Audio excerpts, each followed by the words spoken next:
আজকে একটু অন্যরকম গল্প শেয়ার করব। আশা করি তোমরা বুঝতে পারছো আমি কি বলতে চলেছি। তোমরা অনেকেই জানো যে আমাদের একটা ইঞ্জিনিয়ারিং ওয়ার্কশপ আছে, যেখানে আমরা বিভিন্ন রকম ইলেকট্রিক্যাল ভেহিকেল বানিয়ে থাকি। ভেজিটেবল শপ, তারপরে তোমার ফুড শপ, এগুলো সব ইলেকট্রিক্যাল ভেহিকেলে আমরা বানিয়ে থাকি, মানে যেগুলোকে ফুড কার্ট বলে। তাই আর যেহেতু আমি একটা খাবারের বিজনেস করি, লোকের বাড়িতে খাবার ডেলিভারি করতে গেলেও আমার একটা ভেহিকেল সব সময় দরকার পড়ে। কিন্তু আমি এমন একটা ইন্টেরিয়ার প্লেসে থাকি যেখানে সব সময় টোটো ভাড়া পাওয়া যায় না, বা অনেকটা আগে থেকে অনেক টাকা দিয়ে আমাকে টোটো রিজার্ভ করতে হয়, যেটা অ্যাকচুয়ালি হোম ডেলিভারিতে কখনোই ডেলিভারি চার্জ অত আমি কাস্টমারদের থেকে পেয়ে থাকি না।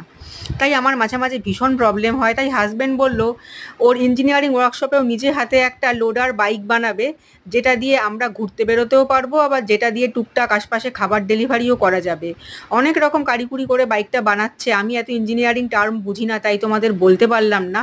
কিন্তু তোমরা দেখে অবশ্যই বুঝতে পারছো, পুরোটাই নিজে হাতে বানানো, চ্যাসিস থেকে সব কিছু ওয়্যারিং টোটালটা নিজে হাতে বানিয়েছে। অনেকে এটা দেখে অ্যাপ্রিসিয়েট করেছে, কিন্তু আমাদের সাকসেস তখনই হবে যখন আমি এটা দিয়ে দিনের পর দিন একদম সুন্দরভাবে সিমলেসলি হোম ডেলিভারি করতে পারবো। এটা অ্যাকচুয়ালি লোডার বাইক, দেখো সামনে অনেকটা স্পেস, যেখানে কিন্তু মালপত্র বাসন খাবার দাবার বসিয়ে আমি অনেকটা চলে যেতে পারবো, কোনো প্রবলেম হবে না। দিনে 4-5 ঘন্টা চার্জ দিলেই হলো। এরকম একটা বাইক বানিয়ে আমার খাবারের ডেলিভারিতে সুবিধা করার জন্য আমি আমার হাজব্যান্ডকে অনেক ধন্যবাদ জানাই।